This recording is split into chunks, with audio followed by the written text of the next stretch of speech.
दोस्तों स्टडी 91 में आप सभी का बहुत बहुत स्वागत है। और आज दोस्तों करंट अफेयर के सेशन में आज हमारा 10वां दिन है। जी हाँ दोस्तों, 1/3 हम लोगों ने कवरिंग कर लिया है। 30 दिनों का यह प्रोग्राम था। बड़ी खुशी हो रही है कि मैंने लगातार आपको यह सेशन दिया। ठीक है, तो 10 दिनों का यह सेशन अभी चल चुका है। आगे 20 दिनों का सेशन अभी और भी बाकी है, यानी रोज एक नए टॉपिक के साथ जो हम लोग करंट अफेयर पर चर्चा करते हैं, यानी विषय को पढ़ने के साथ साथ जो क्वेश्चन आंसर भी करते हैं, इससे हमारा करंट अफेयर एकदम बेहतरीन ढंग से तैयार हो जाता है। तो अगर आपने सीरीज पहले नहीं ज्वाइन कर रखा है तो जल्दी से ज्वाइन कर लीजिए, क्योंकि इसके माध्यम से आपकी तैयारी और भी ज्यादा बेहतर हो पाएगी। ठीक है, याद रखिएगा दोस्तों, स्क्रीनशॉट वर्ड के लिए परेशान मत रहिए। आपको पूरा का पूरा पीडीएफ अवेलेबल कराया जाता है। तो नीचे डिस्क्रिप्शन में लिंक दिया गया, वहां जाकर आप पीडीएफ डाउनलोड कर सकते हैं, या फिर स्टडी 91 की वेबसाइट या एप्लीकेशन के माध्यम से अपनी बेहतर तैयारी भी कर सकते हैं। यहां पर करंट अफेयर के साथ साथ सभी विषयों के लिए निःशुल्क क्लासेस दी गई हैं, और जहां आप एक एक विषय डिटेल से पढ़ सकते हैं, यानी फुल डिटेल से एक चैप्टर यानी जीरो से लेकर के आपको लास्ट तक की पूरी बातें पढ़ाएंगे। आइए एक बार आप सेक्शन में आइए, देखिए चीजों को। ठीक है,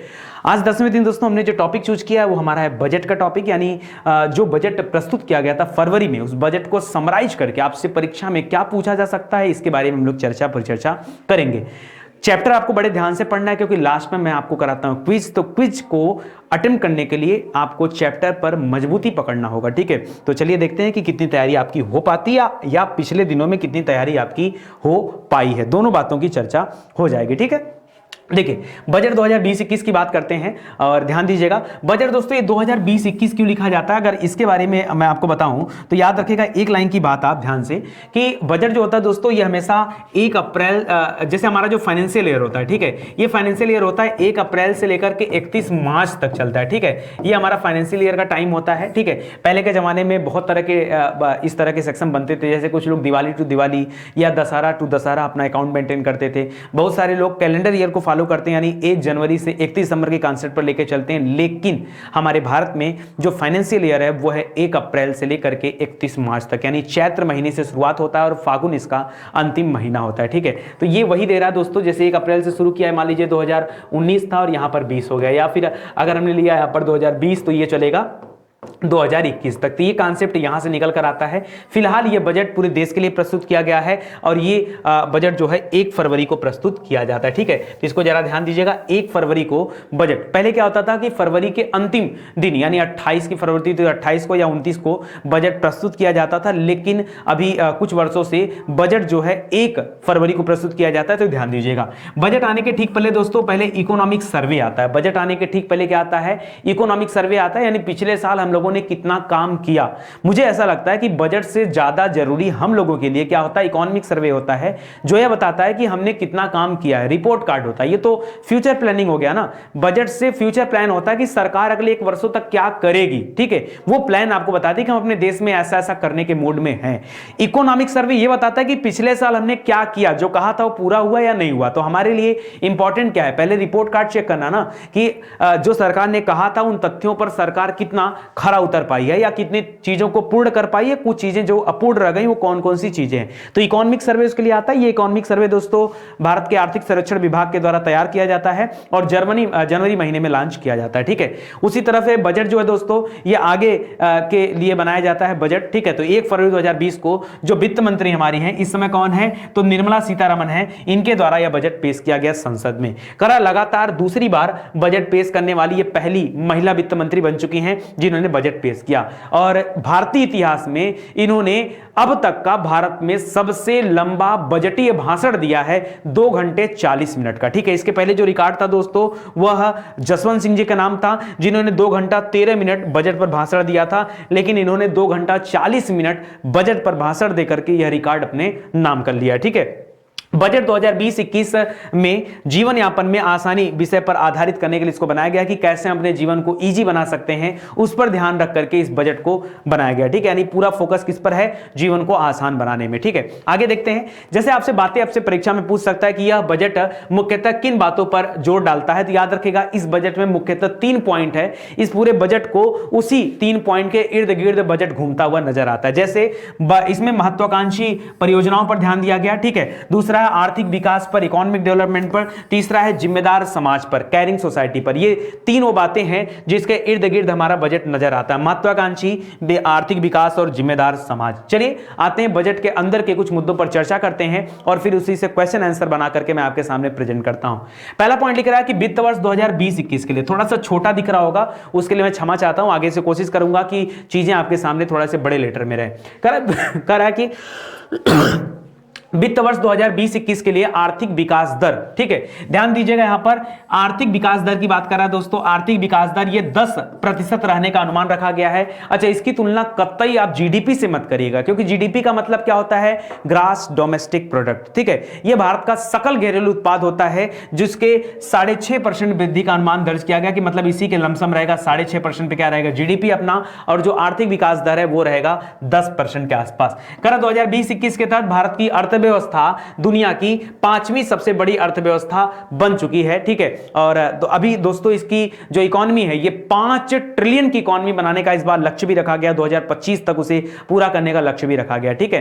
तो उसके बाद दोस्तों दुनिया की ये सबसे बड़ी अर्थव्यवस्था में जाते हुए शामिल दिख रही, कुछ ही समय में ये चौथी बड़ी अर्थव्यवस्था जो जर्मनी की है उसको पीछे करने वाली है, और भारत चौथे नंबर पर आने वाला है। तो अभी के लिए फिलहाल आप याद रखेंगे कि भारत 5वें नंबर पर चल रहा है, ठीक है। आगे लिख रहा है कि अब भारत की अर्थव्यवस्था 2.9 ट्रिलियन डॉलर की हो चुकी है। लगभग कितना, आप यहां पे एक आंकड़ा लिख सकते हैं कि लगभग 3 ट्रिलियन डॉलर, कितना, 3 ट्रिलियन डॉलर की अर्थव्यवस्था दोस्तों ये बन चुकी है। 3 ट्रिलियन डॉलर की अर्थव्यवस्था भारत हो चुकी है। और हमारा टारगेट क्या है, तो याद रखेंगे हमारा टारगेट है 5 ट्रिलियन डॉलर का। कितना है, 5T का टारगेट है, तो इसको याद रखेगा, 5 ट्रिलियन डॉलर का टारगेट है।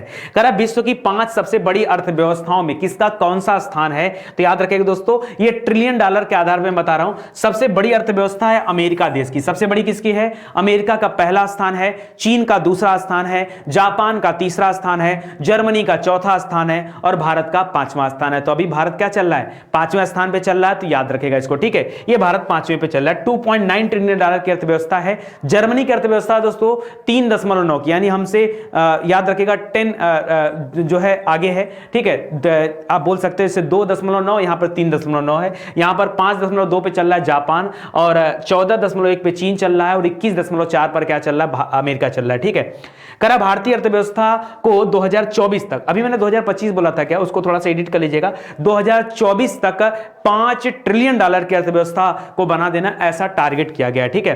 बजट 2020-21 में इंजीनियरों को रोजगार देने के लिए 1 साल की ट्रेनिंग और इंटर्नशिप दिलाने का ऐलान भी किया गया है। यानी जो इंजीनियर वर्ग के लोग हैं, ठीक है, जो इंजीनियरिंग की पढ़ाई कर रहे हैं, उनके लिए ट्रेनिंग की व्यवस्था करना, उनके लिए इंटर्नशिप की व्यवस्था करना, इसके लिए इस बजट में प्रावधान किया गया है। 2020-21 में सरकार ने किस इंश्योरेंस कंपनी की हिस्सेदारी बेचने की घोषणा किया है, तो याद रखिए वो है LIC, life insurance corporation of India, जिसकी हिस्सेदारी बेचने की घोषणा हो चुकी है, ठीक है। तो याद रखिएगा ये LIC है। इसके अलावा भी आप आगे पढ़ेंगे IDBI बैंक के बारे में, ठीक है। उसमें भी देखिए यहां पर आ भी गया, कर वर्ष बजट 2020-21 के तहत स्टॉक एक्सचेंज के जरिए किस बैंक की पूंजी बेची जाएगी, तो याद रखिएगा दोस्तों, वहां तो शेयर बिक रहा था, यहां तो बैंक की पूंजी बेची जा रही है, IDBI बैंक की, ठीक है। आगे लिख रहा है कि बैंक में जमा राशि का बीमा कवर जो पहले 1 लाख हुआ करता था, यानी अगर आपका पैसा डूबता है तो सरकार 1 लाख रुपए तक मुहैया करा सकती है, वो बढ़ा करके अब कितना कर दिया गया है, 5 लाख कर दिया गया। कितना, 5 लाख रुपए कर दिया गया। तो इसको याद रखिएगा। इस बजट में, इस बार के बजट में दोस्तों भारत सरकार ने कहा कि 5 नई स्मार्ट सिटी भी बनाई जाएगी भारत में। ये नई स्मार्ट सिटी होगी, ठीक है, इसका बनाने का भी प्रस्ताव रखा गया है। इस बार के बजट में दोस्तों यह भी कहा गया कि एक जनजातीय संग्रहालय बनाया जाएगा। क्या बनाया जाएगा, एक जनजातीय संग्रहालय बनाया जाएगा, और यह बनाया जाएगा झारखंड की राजधानी रांची में, ठीक है। वहां पर दोस्तों याद रखेगा SC ST वाले लोगों की संख्या भी ज्यादा है, ST वाले की, ठीक है, जनजाति मतलब शेड्यूल्ड ट्राइबल की बात कर रहा है। तो ये रांची में बनाया जा रहा है जनजातीय संग्रहालय। करा कि इस बार के बजट के तहत कितने राज्यों में पुरातात्विक स्थलों के संग्रहालयों को विकसित किया जाएगा, तो दोस्तों 5 ऐसे राज्यों को चूज किया गया है जहां पर पुरातात्विक स्थलों के संग्रहालय के रूप में म्यूजियम बनाया जाएगा, ठीक है। उसमें एक आपका हरियाणा है, एक आपका उत्तर प्रदेश है, एक आपका असम है, गुजरात है, और तमिलनाडु। आप देखो ध्यान से, तो ये चारों पांचों जगह, ये चारों 5 स्थान पे हैं। अगर मैं उत्तर प्रदेश को सेंटर मान लूं, उत्तर प्रदेश को अगर मैं सेंटर मान लूं, तो आप देख सकते हैं दोस्तों, एक तरफ आपका हरियाणा है, ध्यान दीजिएगा, एक तरफ हरियाणा है, दूसरे तरफ असम है। क्या है, असम है, ठीक है। इधर साइड आपको गुजरात मिल जाएगा जो नीचे की कवरिंग करेगा, और सबसे लास्ट में आपको क्या मिल जाएगा, तमिलनाडु मिल जाएगा, ठीक है। तो आप इसको देख सकते हैं, ये भी आपके लिए इंपॉर्टेंट है। करा इस बार के बजट में दिल्ली मुंबई एक्सप्रेसवे का काम पूरा करने की बात कही गई है कि ये 2023 तक दिल्ली मुंबई एक्सप्रेसवे, ये बहुत बेहतरीन एक्सप्रेसवे बन रहा है, ये आपका पूरा हो जाएगा, ये भी बजट में कहा गया। 2025 तक कितने नए एयरपोर्ट शुरू करने की घोषणा की गई दोस्तों, तो याद रखेगा 100 नए एयरपोर्ट 2025 तक टारगेट किया गया, को नए ओपन किए जाएंगे, ठीक है। ये 2025 तक का टारगेट है, तो इसको ध्यान दीजिएगा। कर अब बजट 2020-21 में तेजस की तरह, तेजस अभी भारत की पहली प्राइवेट ट्रेन चल रही थी, लिख रहा है कि तेजस की तरह 150 और प्राइवेट ट्रेनें चलाने का प्रावधान है, ताकि जो लोगों को टिकट नहीं मुहैया हो पाता, या लोग एक जगह से दूसरे स्थान पर ठीक तरीके से जा नहीं पाते, या जो टिकट ब्लैक में चलता है, वो सारी चीजें बंद हो जाएं और टाइम टू टाइम ये सारी चीजें चल पाएं। तो तेजस अभी तक पहली प्राइवेट ट्रेन थी, लेकिन इस तरह की 150 और ट्रेनें चलाने का प्रस्ताव भारत सरकार की तरफ से लाया गया है, ठीक है। लिख रहा है कि कितने रेलवे स्टेशन पर वाईफाई लगा दिए जाएंगे, तो 550। यहां पर थोड़ा सा आपको कंफ्यूजन हो सकता है कि 500 स्टेशन नहीं, 500 नहीं है, 550 है। 550 स्टेशन पर दोस्तों वाईफाई लगाया जाएगा। क्या लगेगा, वाईफाई लगेगा, तो इसको भी आप याद रखिएगा। कर किसानों को जल्दी खराब होने वाले सामानों को बचाने के लिए, ठीक है, एक नई ट्रेन शुरू की गई है, जिसमें किसान अपने सामानों को बचा करके, क्योंकि वो ट्रेन पूरी तरह से वातानुकूलित ट्रेन होगी, ताकि उनके दूध, सब्जी, फल, ये सारी चीजें खराब ना हो पाए। उस ट्रेन का नाम दिया गया किसान, ठीक है, किसान रेल दिया गया है। इसकी शुरुआत भी किया जाएगा, यह भी इस बजट में बताया गया, ठीक है। आगे दे रहा है कि कृषि उत्पादों राष्ट्रीय और अंतर्राष्ट्रीय स्थान तक पहुंच बनाने के लिए एक और योजना बनी दोस्तों, जिसमें अपने डोमेस्टिक लेवल पर, यानी अपने देश के अंदर चीजें तो बेची ही जाएंगी, देश के बाहर कैसे ये किसानों के सामान जा पाए, उसके लिए किसान उड़ान योजना लाया गया। उड़ान योजना उड़कर ही जाएगा, जाहिर सी बात है, तो किसान उड़ान योजना आया है, तो इसको भी याद रखेगा। बजट 2020-21 के तहत प्राकृतिक गैस पाइपलाइन ग्रिड को 16,000 किलोमीटर से बढ़ा करके डायरेक्ट कितना पहुंचा देना है, 27,000 किलोमीटर तक पहुंचा देना है, ताकि लोगों को प्राकृतिक गैस पाइपलाइन से जुड़ने का मौका मिल पाए, और इससे दक्षिण भारतीय राज्यों को ज्यादा फायदा होगा। 2014 से 19 के दौरान भारत में एफडीआई कितना आ चुका दोस्तों, तो याद रखेगा $284 मिलियन आ चुका है एफडीआई, ठीक है। और इसको याद रखेगा, अभी भारत ने $500 मिलियन का आंकड़ा पार किया, ठीक है। यहां पर दोस्तों स्लैब रेट, एक नया स्लैब रेट भी आया। यह स्लैब रेट हर साल नहीं चेंज होता है, कुछ समय बाद सरकार चेंज करती रहती है। अभी अगर आपकी इनकम 5 लाख रुपए तक है, तो आपको एक भी रुपए टैक्स देने की जरूरत नहीं है, यानी आप क्या हो, आपकी इनकम पूरी तरह क्या है, वो टैक्स फ्री है। तो याद रखेगा दोस्तों, 5 लाख से कम पर आपको किसी भी तरह की कोई भी टैक्स नहीं देना है। लेकिन अगर आप 5 लाख से ऊपर कमाते हैं, 5 लाख से 7.5 लाख के बीच में अगर आप कमाते हैं, तो आपको टैक्स देना पड़ेगा। मान लो किसी व्यक्ति की इनकम 6 लाख रुपए सालाना है, ठीक है, एक साल में व्यक्ति 6 लाख रुपए कमाता है, तो कितने रुपए पे टैक्स देगा, 5 लाख तक फ्री है, 5 लाख तो अलग रख दो निकाल करके, बचा कितना, 1 लाख ना, उस 1 लाख पे टैक्स लगेगा 10% का, यानी 10,000 रुपए साल में आपको सरकार को देना पड़ेगा, ठीक है। उसी तरह से दोस्तों 7.5 से 10 लाख तक की अगर सैलरी है, तो 15% का टैक्स, 10 से लेकर के 12.5 लाख तक की सैलरी है,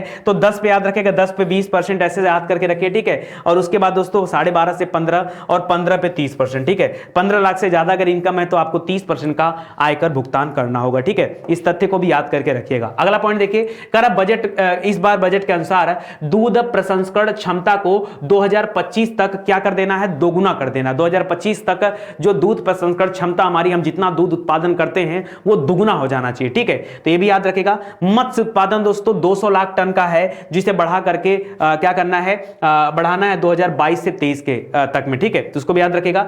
लिख रहा है कि 2020-21 में निम्नलिखित योजनाओं पर भी चर्चा किया गया। जैसे एक योजना आया दोस्तों, निर्वीक योजना। कौन सा है, निर्वीक योजना। ये एक्सपोर्ट प्रमोशन के लिए आया है, निर्यात को प्रोत्साहित करने के लिए, बढ़ावा देने के लिए। विवाद से विश्वास योजना, ये गांव लेवल पर जो लड़ाई झगड़े होते हैं, उनको वहीं निपटारा कर दिया जाए, ताकि लोग न्यायालय तक ना आने पाए, ठीक है, मुकदमेबाजी में कमी आए, इसके लिए विवाद से विश्वास योजना आई है दोस्तों, इसको भी याद रखेगा। इसके अलावा दोस्तों पीएम प्रधानमंत्री कुसुम योजना आई है, याद रखेगा। सिंचाई के लिए सभी डीजल या बिजली पंप को कन्वर्ट किया जाएगा सोलर ऊर्जा वाले पैनल से, ठीक है, ताकि लोग सौर ऊर्जा के माध्यम से कार्य कर सके और उनका बचत हो सके, ठीक है। तो इस तरह के पीएम कुसुम योजना आई है, इसको भी याद रखेगा।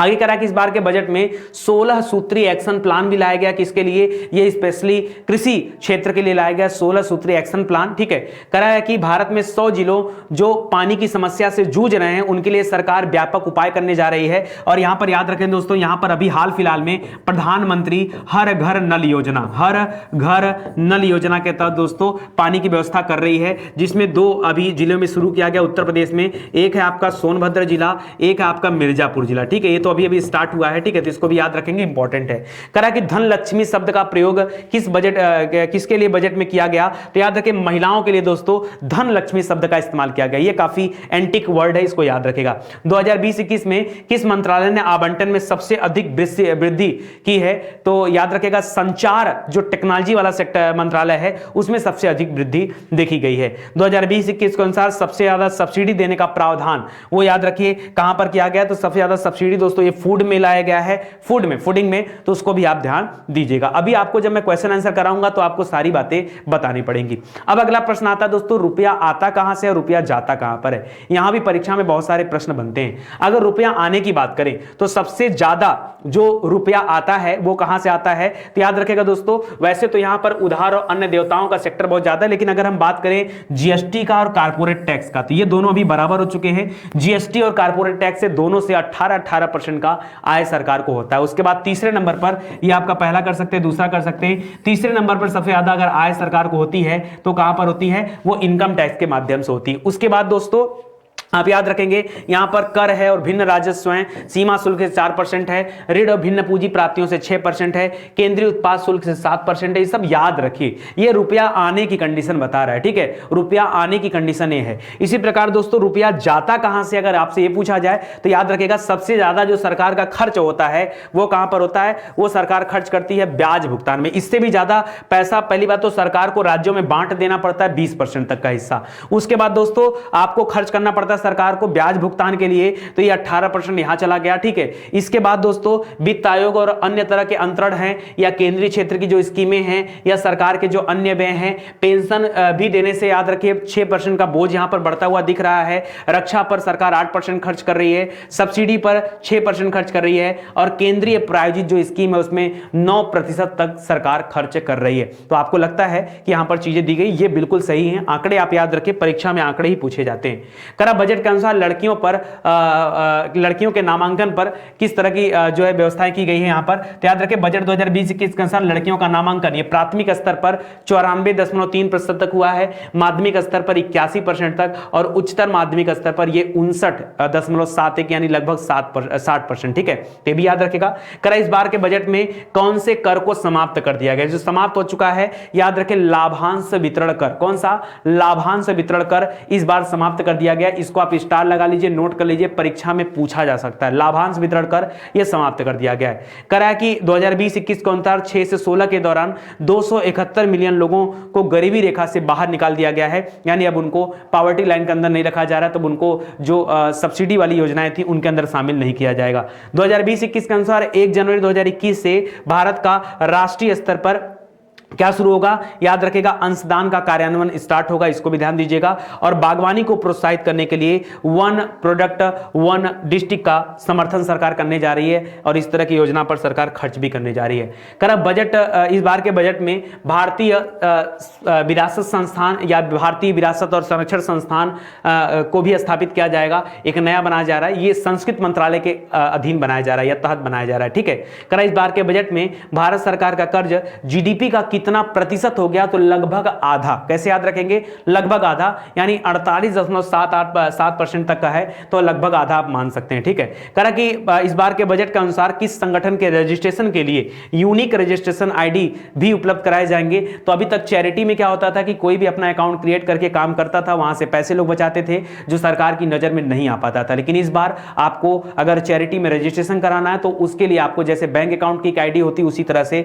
एक यूनिक आईडी भी सरकार की तरफ तरफ से अवेलेबल कराया जाएगा। करा इस बार के बजट के अनुसार किस शहर में एक अंतरराष्ट्रीय बुलियन एक्सचेंज भी स्थापित किया जा रहा है? तो आपके गुजरात में स्थापित किया जा रहा है, गुजरात के गिफ्ट शहर में। ठीक है, आगे देखिए, करा एमएसएमई सेक्टर जो है भारत का लघु सूक्ष्म लघु एवं मध्यम उद्योग, ठीक है, इसमें कितने रुपए की टर्नओवर होने पर ऑडिट कराना अनिवार्य हो गया है? पहले आंकड़ा 1 करोड़ तक था कि अगर आपका टर्नओवर 1 करोड़ तक होता है तो आपको ऑडिट कराना पड़ेगा, लेकिन अब इस आंकड़े को बढ़ा करके 5 करोड़ कर दिया गया है। अगर 5 करोड़ का आपका टर्नओवर है तो आपको ऑडिट कराना होगा, वरना ऑडिट नहीं कराना होगा। ठीक है, आगे बढ़ते हैं। कर बजट को खत्म करने के बजट में दोस्तों कुछ रोगों को खत्म करने के लिए टारगेट भी रखा गया। जैसे अगर मैं टीबी को खत्म करने की बात करूं तो टीबी उन्मूलन कार्यक्रम का नाम बदल करके टीबी समाप्ति कार्यक्रम कर दिया गया और यह कहा गया है कि 2025 तक भारत से टीबी जो रोग है उसकी समाप्ति हो जाएगी। ठीक है, 2025 तक। करा कि ब्रुसोलोसिस बीमारी भी दोस्तों 2025 तक टारगेट रखा गया है और मवेशियों में फुट एंड माउथ रोग भी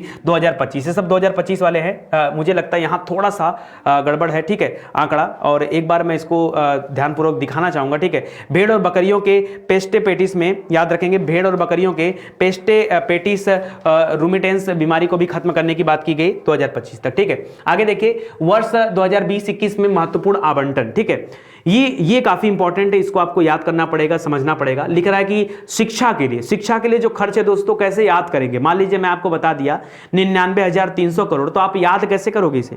इस 99,030 करोड़ को कैसे याद करोगे? तो ध्यान दीजिएगा दोस्तों, 99,300 करोड़। ठीक है, तो याद रखिए ये एग्जैक्ट आप याद रख सकते हैं कि यहां पर 1 लाख करोड़ से थोड़ा सा बस पीछे 1 लाख करोड़ दोस्तों शिक्षा पे खर्च होने वाला था, बस उसके थोड़ा सा पीछे, बस खाली इतना ध्यान दीजिएगा, परीक्षा में अपने आप आपको याद हो जाएगा। स्वास्थ्य पर दोस्तों, स्वास्थ्य पर कोई पैसा खर्च कब करता है? जब सीधा आदमी उल्टा पड़ जाता है ना। तो याद रखिएगा 6 आपका ऐसे लिखा गया था और इसको क्या हो गया 9 बन गया। ठीक है, यानी अब इसका स्वास्थ्य खराब हो गया है तो इसको क्या किया गया है? तो याद रखिए 69,000 करोड़ दोस्तों ये स्वास्थ्य पर खर्च किया गया। बस मेरी बातें सुनिए, उत्तर देना आप सीख जाओगे। ठीक है, नल से जल योजना दोस्तों, इसमें सरकार सबसे ज्यादा खर्च कर रही है 3.6 लाख करोड़। ठीक है, देखिए नल से जल योजना, सबको पहले पानी मिल जाए, लोग पीने लगे, स्वच्छ पानी मिलेगा तो सारे रोग दूर हो जाएंगे। ठीक है, तो 3.6 लाख करोड़। जल जीवन मिशन पर अलग से 11,500 करोड़। नवीकरणीय ऊर्जा क्षेत्र के लिए दोस्तों 20,000 करोड़, नया काम करना है तो 20,000 करोड़। ठीक है, 20 की नई नोट भी आ गई है, या आप याद रख सकते हैं दादा भाई नौरोजी ने सबसे पहले नेशनल इनकम 20 रुपया निकाला था तो नया काम किया था। ठीक है, वायु प्रदूषण निवारण के लिए 4400 करोड़। स्वच्छ भारत मिशन के लिए दोस्तों 12,300 करोड़। स्वच्छता के लिए, स्वच्छता दोस्तों याद रखें, स्वच्छता से याद रखें, इस बार का जो कुंभ था बड़ा बेहतरीन व्यवस्था सरकार ने किया था, स्वच्छता का विशेष ध्यान दिया था, हर 12 साल पे कुंभ होता है। स्वच्छ भारत मिशन पर 12,300 करोड़। ठीक है, इसके अलावा कौशल विकास पर सीधा का सीधा 3,000 करोड़ डाल दिया गया है, 3,000 करोड़ कौशल विकास के लिए। ठीक है, आगे लिख रहा है औद्योगिक विकास के लिए दोस्तों 27,300 करोड़ औद्योगिक विकास के लिए। पोषण कार्यक्रम के लिए 35,600 करोड़ और एससी के कल्याण के लिए 85,000 करोड़, एसटी के कल्याण के लिए 53,700 करोड़ और महिलाओं से जुड़ी योजनाओं के लिए 28,600 करोड़ की योजनाएं सरकार के द्वारा इस बजट में पेश की गई। ठीक है, अब मैंने अपनी सारी बातें आपको बता दिया, अब हमें चर्चा करना है किस पर? क्वेश्चन आंसर पर, और देखना है कि आपकी तैयारी कितनी बेहतर हो पाई है। ठीक है, उस चर्चा के बाद ही आपको समझ में आ पाएगा। चलिए शुरू करते हैं दोस्तों। तो पहला पॉइंट लिख रहा है कि केंद्रीय बजट 2020-21 को संसद में कब प्रस्तुत किया गया? पहले ही आपको बताया जा चुका है कि बजट जो है ये फरवरी महीने में 1 तारीख को प्रस्तुत किया जाता है। तो यहां पर राइट आंसर क्या बनेगा? 1 फरवरी 2020 में। किसने प्रस्तुत किया है? तो निर्मला सीतारमन ने प्रस्तुत किया है, निर्मला सीतारमन जी ने प्रस्तुत किया है। ठीक है, ये भी याद रखेगा। और 2 घंटा 40 मिनट भाषण का जो है याद रखेगा, इनका रिकॉर्ड भी रहा है। ठीक है, ये रिकॉर्ड बना है तो रिकॉर्ड को भी याद रखेगा, क्योंकि बिना रिकॉर्ड के मजा नहीं आएगा। ठीक है, आगे बढ़ते हैं। कह रहा है कि निर्मला सीतारमन के संबंध में कौन सा कथन सत्य है? जो सत्य है वो आपको बताना है। लिख रहा है यह दूसरी बार बजट पेश करने वाली दूसरी वित्त मंत्री बनी है। कह रहा कि बजट के इतिहास में सबसे लंबा बजटीय भाषण 2 घंटा 40 मिनट का भाषण निर्मला सीतारमन जी ने दिया। तो यहां पर कथन 1 और 2 क्या हो जाएंगे? दोनों सत्य हो जाएंगे। ठीक है, बिल्कुल सही कथन है, तो यहां पर 1, 2 दोनों सत्य हैं। कह रहा है कि बजट 2020-21 में विभिन्न योजनाओं के लिए कितनी धनराशि का आवंटन किया गया? शिक्षा के लिए दोस्तों 1 लाख करोड़ से थोड़ा सा कम हुआ था, एक बार मैच करा लेते हैं, क्या हो जाएगा? 99,300 करोड़ हो जाएगा। यहां पर स्वास्थ्य आदमी तब खर्च करता है जब उल्टा सीधा हो जाता है, उल्टा सीधा मतलब 6-9 करोड़ हो जाएगा। स्वच्छ भारत मिशन, स्वच्छता दोस्तों हमने देखा था कुंभ में लगभग 12,000 के आसपास होगा डेटा, 12,300 करोड़। नवीकरणीय नए काम पर खर्च करना है तो याद रखेगा 20,000 करोड़। ठीक है, इसके अलावा बहुत सारी है तो उसको भी याद रखेगा। आप यहां पे मैच करा दिया गया, डी हो जाएगा, सी हो जाएगा, बी हो जाएगा और ए हो जाएगा। DCBA आपका राइट आंसर हो जाएगा, मतलब ऑप्शन नंबर 2 यहां पर सत्य है। ऑप्शन नंबर 2 आपका सही उत्तर है। आगे देखिए, करा 2020-21 के अनुसार निम्न में से किस बीमारी को खत्म करने का लक्ष्य 2025 में रखा गया है? तो ध्यान दीजिएगा, टीबी को खत्म करने के लिए ब्रुसोलिसिस और मवेशियों में फुट और माउथ रोग होता है, इन सभी को खत्म करने का लक्ष्य दोस्तों 2025 निर्धारित किया गया है। ठीक है, तो इसको भी याद रखेगा।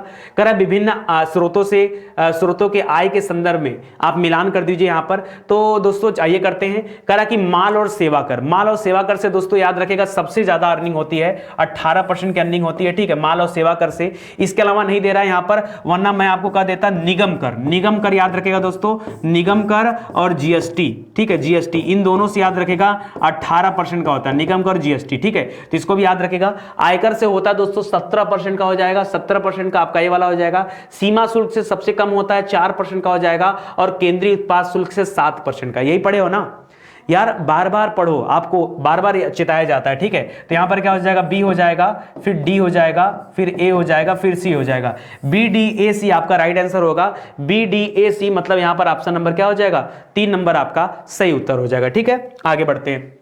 करा बजट 2020-21 में मुख्यतः किन बिंदुओं पर फोकस किया गया है? महत्वाकांक्षी भारत, आर्थिक विकास और जिम्मेदार समाज, इन सभी पर फोकस किया गया है। मतलब आपका राइट आंसर क्या हो जाएगा, ऑप्शन नंबर 4 यहां पर सही उत्तर हो जाएगा। आगे बढ़िए। करा भारत जो है कब से कब तक में 5 ट्रिलियन की इकोनॉमी वाला देश बन जाएगा, $5 ट्रिलियन। तो याद रखें दोस्तों, ये टारगेट भारत ने रखा है 2024 तक। ठीक है, कब, 2024 तक, इसको याद रखेगा। अभी भारत में कितना है दोस्तों, अभी चल रहा है 2020-21। ठीक है, तो 2020-21 में भारत याद रखेंगे यहां पर 2.9 ट्रिलियन डॉलर की अभी जो है भारत की इकोनॉमी चल रही है, ट्रिलियन डॉलर की इकोनॉमी चल रही है। पहले नंबर पे कौन सा है, अमेरिका देश है। पहले नंबर पे कौन सा देश है, अमेरिका देश है। दूसरे नंबर पे कौन सा देश है, आपका चीन है। ठीक है, तीसरे नंबर पे कौन सा देश है, आपका जापान है। ठीक है, जापान है। चौथे नंबर पे आपका कौन सा देश है, जर्मनी है। जर्मनी की अर्थव्यवस्था दोस्तों इसमें चल रही कितना, 3.9 चल रही है, और जापान की 5.2 चल रही है, इसकी 14.1 चल रही है, इसकी 28 पॉइंट समथिंग चल रही है। ठीक है, तो इसको याद रखेगा। और 5वें नंबर पे दोस्तों भारत है। 5वें नंबर पे कौन है, भारत है। तो भारत की अर्थव्यवस्था 2.9 पे चल रही है। ठीक है, तो इसको याद रखेगा, यहां पर ये भी ध्यान दीजिएगा। ठीक है, यहां 2024 आपका राइट आंसर हो जाएगा। आगे बढ़िए। अगला देखिए, विश्व की 5 सबसे बड़ी अर्थव्यवस्था में पहले बता दिया, सबसे बड़ी अर्थव्यवस्था अमेरिका की, चीन, जापान, जर्मनी, भारत, यानी आपका हो जाएगा ऑप्शन नंबर 1 आपका सही उत्तर हो जाएगा। ठीक है, आगे बढ़िए। आगे देखिए, अगला दे रहा बजट 2020-21 के तहत किस शहर में जनजाति संग्रहालय दोस्तों ये कहां बनाया जा रहा है, तो याद रखेगा ये बनाया जा रहा है आपके रांची में। ठीक है, ये झारखंड की राजधानी रांची है, जहां पर ये जनजाति संग्रहालय बन रहा है। ठीक है, अंबिकापुर दोस्तों ये सबसे स्वच्छ शहर था। ठीक है, ये भी याद रखेगा। मध्यम में सबसे स्वच्छ शहर कौन था, ये आपका था अंबिकापुर। यहीं पर दोस्तों गार्बेज कैफे खोला गया था। क्या, गार्बेज कैफे। ठीक है, ये सब आपको पढ़ाया गया। इंदौर दोस्तों ये सबसे स्वच्छ आया है, लगातार चौथी बार सबसे स्वच्छ शहर का दर्जा इसे दिया गया है। बाकी रायपुर छत्तीसगढ़ है, तो ये भी याद रखेगा। ठीक है, आपका यहाँ पे यहाँ पे राइट आंसर हो जाएगा दोस्तों, वो क्या हो जाएगा, तो याद रखेगा यहाँ पर आपका रांची जो है वो राइट आंसर हो जाएगा। ठीक है, आगे बढ़ते हैं। करा बजट 2020-21 के तहत निम्न में से किस राज्यों में पुरातात्विक स्थलों के संग्रहालयों को विकसित किया जाएगा? देखिए, पुरातात्विक स्थल के संग्रहालय मैंने आपको पहले बताया कि अगर आप उत्तर प्रदेश को सेंटर में रख दो तो इधर आपको क्या पड़ जाएगा, आपका हरियाणा पड़ जाएगा। हरियाणा एक बार देख लीजिए, इधर आपका असम पड़ जाएगा, नीचे के साइड में इधर गुजरात पड़ जाएगा, इधर गुजरात हो जाएगा, और सबसे नीचे में क्या हो जाएगा, ये आपका तमिलनाडु हो जाएगा। ठीक है, तो ये 5 थे, इन 5 को याद रखेगा। ठीक है, इन 5 को याद रखेगा। तो यहां पर क्या हो जाएगा, 1 और 2 दोनों सही है, 1 और 2 दोनों सही, यानी ऑप्शन नंबर 3 हो जाएगा। आगे देखिए, बजट 2020-21 में कर के लिए नए स्लैब रेट में से कौन सा सही नहीं है? जो सही नहीं है उसको बताना है। तो 5 लाख से कम पे दोस्तों याद रखेगा यहां पर 0% का स्लैब रेट है। पूछा है कौन सा सही नहीं है, यही मिल गया हमको। 5 से 10 में मैंने बताया था, 5 को दुगुना कर लीजिए, तो ये तो आपका सही हो जाएगा। ठीक है, 5 से 7.5 लाख पे दोस्तों याद रखेगा 10% नहीं, ये तो 5 से 7.5 पे सबसे पहले क्या है, 5% का स्लैब रेट आएगा ना। ठीक है, 5 से नहीं, ये 10% है, सही तो है। 5 से ये आपका 10% आ जाएगा। ठीक है, मैं यहाँ पे एक बार स्लैब रेट बना ही देता हूँ। ठीक है, हाँ, ये बना लिया जाता है। अगर मैं 5 लाख से कम पे जाऊं, ये 5 लाख से कम पे जाऊं, तो याद रखिएगा यहाँ पर 0% चल रहा है। उसके बाद 5 से लेकर 7.5 की दोस्तों बात करूं तो यहाँ पर दोस्तों 10% चल रहा है। यहाँ 7.5 से 10 की बात करूं, 7.5 से 10 की बात करूं तो इस पे 15 चल रहा है, ठीक है। 10 से आपका 12.5 पे बात करूं तो यहाँ पे आपका चल रहा है 10 दूना के 20 हो जाएगा, ठीक है। और 12.5 से 15 पे क्या हो जाएगा, 25 हो जाएगा। और फिर आपका 15 से ऊपर जाएंगे तो आपका 30 हो जाएगा। तो इस प्रकार देखा जाए तो ये सब सही है। कौन सा सही नहीं है, तो 5 लाख से कम पर 0% का टैक्स है, यानी किसी भी तरह का कोई भी आयकर आपको नहीं देना है। तो ऑप्शन नंबर 1 हो जाएगा। निम्नलिखित में से किस योजना की चर्चा बजट 2020-21 में की गई है? निर्वीक योजना दोस्तों, याद रखिए इसमें निर्यातकों को प्रोत्साहित करने के लिए, आगे बढ़ाने के लिए योजना दिया गया है। विवाद से विश्वास योजना, मुकदमों में कमी लाने के लिए योजना शुरू किया गया है। पीएम कुसुम योजना, याद रखिए इसमें सोलर क्या लगाए जाएंगे, सोलर पैनल लगाए जाएंगे खेतों में, ठीक है, सिंचाई के लिए। किसके लिए? सिंचाई के लिए, ठीक है। तो याद रखिएगा इसको भी, सिंचाई के लिए। तो ये तीनों योजनाओं की चर्चा दोस्तों इस बार के बजट में हुआ। यहां पर चौथा ऑप्शन आपका क्या हो जाएगा, सही हो जाएगा। आगे देखिए, करा कि बजट 2020-21 के अनुसार किस शहर में एक अंतरराष्ट्रीय बुलियन एक्सचेंज की स्थापना किया जा रहा है? तो ये स्थापित किया जा रहा है गुजरात के गिफ्ट शहर में, ठीक है, गुजरात के गिफ्ट शहर में। तो यहां पर आपका 1 हो जाएगा। हमारे देश में पहली पूर्णकालिक महिला वित्त मंत्री कौन बनी है? पूर्णकालिक महिला वित्त मंत्री, याद रखेगा ये बनी है निर्मला सीतारमण जी, ठीक है। इनका देहांत हो चुका है। ये विदेश मंत्री थी अपने समय में, क्या थी ये विदेश मंत्री थी। तो ये भी याद रखेगा, ठीक है, ये ध्यान में रखेगा, ठीक है। तो उसको निर्मला सीतारमण जी को याद रखेगा। 5 लाख तक की आय पर कितना इसमें स्लैब रेट चल रहा है? तो याद रखेगा 0 स्लैब रेट है। 5 लाख से कम पर है तो वहां पर स्लैब रेट क्या है, 0 है, ठीक है। तो इसको भी याद रखेगा। 15% का स्लैब रेट नहीं है, ऊपर चलेगा और आगे बढ़ेगा, ठीक है। करा कि 2020 के बजट में स्टॉक एक्सचेंज के जरिए किस बैंक की पूंजी बेची जाएगी? देखिए मामला यहां पर क्या है दोस्तों, अगर मामला आएगा बैंक का, ठीक है, तो याद रखेगा किस बैंक की पूंजी बेची जा रही है। तो मैंने आपको बताया था आईडीएफसी का। किस बैंक का? आईडीएफसी कर रहा हूं, आईडीबीआई बैंक का, ठीक है। आईडीबीआई बैंक का बेचा जा रहा है। और किस बैंक का शेयर बेचा जा रहा है, किसका शेयर सेल हो रहा है, ठीक है। तो याद रखेगा एलआईसी का शेयर सेल हो रहा है, इसको भी याद रखेगा, ठीक है। फिलहाल तो इस प्रश्न का सही उत्तर क्या हो जाएगा, आपका आईडीबीआई हो जाएगा। करा बजट 2020 में कितने नए स्मार्ट सिटी बनाए जाएंगे? तो इस बार दोस्तों रखा गया 5 नए स्मार्ट सिटी बनाए जाएंगे। कितने? 5 से याद रखेगा आपके 5 नए स्मार्ट सिटी बनाए जाएंगे। थोड़ा और अच्छे से बना देते हैं यार, ठीक है। 5 नए स्मार्ट सिटी बनाए जाएंगे, ही ना क्या गजब हो गया ना। तो याद रखेगा 5 यहां पर नए स्मार्ट सिटी बनाए जाएंगे, तो इसको याद रखेगा 5। आगे बढ़ते हैं। करा बजट 2020-21 के अनुसार 16 सूत्रीय एक्शन प्लान, ये किसके लिए बनाया गया दोस्तों? ये किसानों के लिए आया है। और किसानों के लिए कई सारा आया है। जैसे अगर किसानों की बात करें, ठीक है, तो किसानों के लिए 2-3 बातें याद रखेगा। एक तो 16 सूत्रीय एक्शन प्लान है, 16 सूत्रीय एक्शन प्लान है, इसको भी याद रखेगा। एक चलाई गई किसान रेल, इसको भी याद रखेगा, किसान रेल। इसमें क्या होगा, इसमें वातानुकूलित रेल है और उनके सामान खराब नहीं होंगे। इसके अलावा दोस्तों आपका सोलर पंप आया है, ठीक है, सोलर सेट आ रहा है, ठीक है, जो वो खेतों में लगा सकते हैं सिंचाई कार्यों के लिए। तो फिलहाल तो यहां पर क्या हो जाएगा, आपका कृषि आपका राइट आंसर हो जाएगा। करा बजट 2020-21 में दिल्ली मुंबई एक्सप्रेसवे का काम कब तक पूरा हो जाएगा? तो दोस्तों लक्ष्य रखा गया 2023 तक। कब? 2023 तक ये कार्य पूर्ण हो जाएगा दिल्ली मुंबई एक्सप्रेसवे का, ठीक है। करा बजट 2020 में निर्मला सीतारमण ने कितने स्टेशन पर वाईफाई लगाने की बात की है? तो याद रखेगा दोस्तों कितना, 550। कितना? 550 रेलवे स्टेशन में क्या लगेगा, वाईफाई लगेगा, ठीक है, वाईफाई लगेगा। तो इसको भी आप याद रखेगा। 550 आपका सही उत्तर हो जाएगा। आपका आज का आखिरी क्वेश्चन था। 20 क्वेश्चन आपके कंप्लीट होते हैं। उम्मीद करता हूं आपको मजा आया होगा। इसी तरह से डेली के सेशन चलते हैं। आज हमारा 10वां सेशन था और थोड़ा सा तबीयत खराब है, इसलिए आज थोड़ा सा कम एनर्जेटिक हूं मैं, ठीक है, अदरवाइज बड़ा ही मजा आ जाता। चलिए, एनर्जी से क्या लेना देना, आपको अच्छे से पढ़ाई करना है, बेहतर मैटर मिलना चाहिए कुल मिला जुलाकर। मिलते हैं अगले लेक्चर में, तब तक के लिए धन्यवाद। Thank you so much. एक बात और याद रखिएगा दोस्तों, अगर वीडियो अच्छा लगता है तो लाइक करना, कमेंट करना और शेयर जरूर से करना। अगर आप किसी तरह के सोशल मीडिया चैनल से जुड़े हैं तो वहाँ स्टडी 91 के वीडियोज को शेयर करें, ताकि ज़्यादा से ज़्यादा लोग चैनल से जुड़े। या आपके अपने चैनल है, आपके घर का चैनल है, बढ़िया से स्टडी करिए, यही मेरी तमन्ना है। इस समय आपको बहुत सारी क्लासेज अवेलेबल कराई जा रही हैं, पूरे दिन भर का शेड्यूल आपका बिजी होगा, तो आप सारी क्लासेस को एक साथ देखते चलिए, ठीक है। धन्यवाद, थैंक यू, जय हिंद, जय भारत।